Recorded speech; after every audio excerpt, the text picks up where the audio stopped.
Hey guys, and welcome to a new video. So in this video today, I want to go over and talk about the best Riven of Korea at the moment, and this guy goes under the name of P9. When taking a look at this guy, he's using a completely different Riven build as well as setup when compared to the other Riven mains from the E West and the NA server. That is what the video is going to be about today, but before we continue with the video, I have a little announcement. So for the people that don't know, I am a high elo Riven main, and if you are looking into improving at this game or you are looking to improve with Riven in specific, make sure you come around my stream and follow. I'm streaming at least 4 times a week and sometimes even more, so make sure you actually come around sometimes and check me out. Now with that all being said, let's continue with the video. So P9 is currently the highest ranked Riven player in the Korean server. He is ranked 47 at the moment and he's got about 816 LP. He played about 111 games with Riven so far and he has about a 69% win rate at the moment. The CS per minute as well as the KDA is pretty good considering that this guy is playing in Challenger tier in the Korean server. For the summoner spells, he always wants to go for teleport and flash. I have never seen him pick ignite in the past, only if he is actually playing Riven in the mid lane, but if he's playing in the top lane, he will always go for teleport. Now as for the runes, this is where it gets very interesting. So this guy always goes and takes Conqueror in 100% of every single game that he plays. The first thing that makes this very interesting is that this guy will almost always take the last stand in the last rune. Most of the people that are Riven mains don't really ever go and take last stand, and as for myself, I only take last stand in very specific matchups or games. But this guy seems to prioritize it and actually always take last stand in almost every single game. As for the secondary tree, this guy always goes into the inspiration tree and he always goes and takes the free boots as well as the 5% CDR. Regardless of how the matchup looks like, he never really goes into the resolve tree. So this does not mean that the inspiration tree is much better than the resolve tree. In fact, you're still much better off if you are going into the resolve tree instead, because the shield bash and the bone plating will make your life so much easier in the laning phase. The real reason why this guy is going into the inspiration tree in every single game that he plays is because of his bonus stats. The bonus stats that this guy is using is much different from the bonus stats that the other Riven mains use on the NA or the US server. So when taking a look at the bonus stats of this guy, he's always putting 1 point into the CDR scaling, he's putting another point into the adaptive force, and then another one into armor or magic resist. The armor and the magic resist really depends on the matchup that he's going for. If he plays in a matchup where he does not really need the armor or magic resist at all, he will then always go into the health scaling. So when taking a look at the setup and the runes that this guy is going for, you don't ever really see that in the NA or the US server. So this is something that already makes it very interesting, but there's even more to this. So for the Riven mains that play on the NA or the EU servers, most of the people will always go for the longsword with the 3 potions if they have a very easy matchup, and if they have a matchup where they get poked a lot, you might sometimes even go for Doran Shield.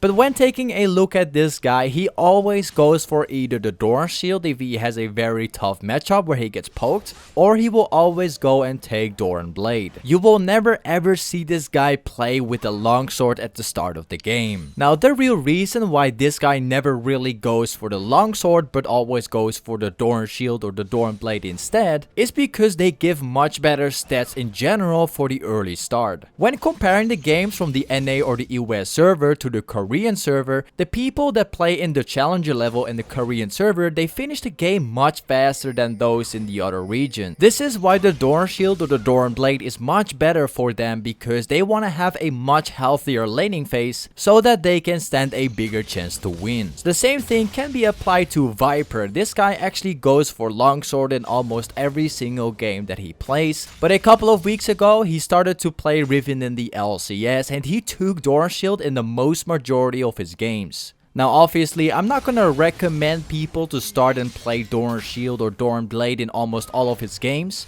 In fact, it is much better than the longsword, but if you can start with a longsword and get your Black Cleaver or Death Stance much quicker, then that's very good too. Just remember that you are playing in an actual solo queue game. You're not playing in a game where you play with 9 other pro players. So having a longsword to start off your laning phase is not really that bad. Now outside of the starter item, this guy also has a very interesting item build which is very unknown. So when taking a look at the Riven Mains from the NA or the US servers, most majority of the people will always go for the Black Cleaver into the Dead Stance into the Guardian's Angel, and some of the people even prefer to go for the Spear of the Shojin item. For those people that are still buying the Spear of the Shojin item, just stop buying this item already because it's very bad at the moment and it's definitely not worth spending any gold for. But anyway, back to the subject that we were talking about, this guy actually goes and rush Ghostblade in almost all the games that he plays. There's only a very rare amount of games where he actually buys Black Cleaver as the first item, but like 90% of the games is a Ghostblade rush. Even at the time, which was about a couple of patches ago when the old Ascent Reaver was still there, we have all abused the Ascent Reaver and Riot had eventually to take it down and nerf it. But there's one thing that makes it very interesting is that this guy has actually never built Ascent Reaver at all. At the time when the Ascent Reaver was broken, he actually still bought the Ghostblade and he never went for the Ascent Reaver. So the real reason why this guy always goes for the Ghostblade is because the item is very cheap to buy. This item is only worth about 2,900 gold. And just for this price, you actually get 55 attack damage as well as CDR, which is very good for Riven. And you also get the plus 18 lethality, which is very good. But the one thing that makes this item even better is that you can actually use this item to run away from ganks. You can also use it to chase down people, and you can also use it to roam around. This is what makes the item the perfect item to rush as the first item, considering you get all of those stats for just about 2,900 gold.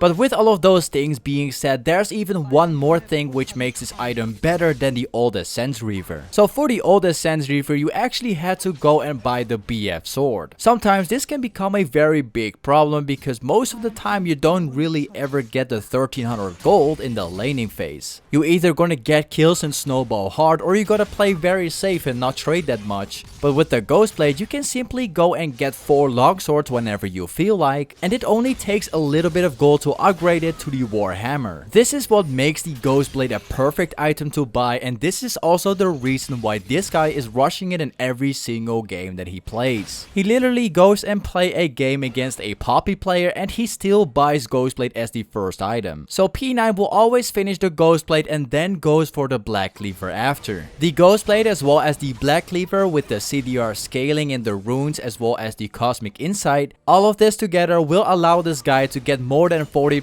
CDR. With this entire setup, he doesn't necessarily go and need to take the Lucidity boots anymore. He now has the choice to go for the Ninja Tabis or go for the Mercs if he needs them. This will make him a lot more tanky, which is very good. After the Ghostblade and the Black Cleaver, he will most likely always go for either Guardian's Angel or he will go for the Hydra. It really depends on whether this guy is snowballing or whether the team is doing good or not, and it also really depends on the champions that are being picked. In the last 30 games that he has played, he will most likely go and build the Tiamat already, but he doesn't finish it, he will most likely always go for the Guardian's Angel instead. So for the last couple of items, it's always very situational. He will most likely go Starrick's Gauge if the enemy team has a lot of one-shot. Also, if the enemy team has a lot of tanks, you will see him build Last Whisper if he needs to. And also, if the enemy team has a lot of stuns, you will most likely see him go QSS. This is all very situational and it really depends on the game. Anyway, this was it for the entire build and setup and everything that this guy is going for. It is very interesting because this is so much different from the other Riven mains on the other servers. P9 is a very good Riven player and he definitely deserves to be a challenger player in the Korean server. I have seen him play a lot of games in the past and he is definitely very good. Anyway, I hope that you guys find this video very helpful and very interesting. I have done a lot of research to get this far. So thank you so much for watching this video, guys. Once again, if you are looking for a high elo Riven main, make sure you come around my stream sometimes. And if you are looking for a nice and friendly Discord community, then don't forget to join my Discord server.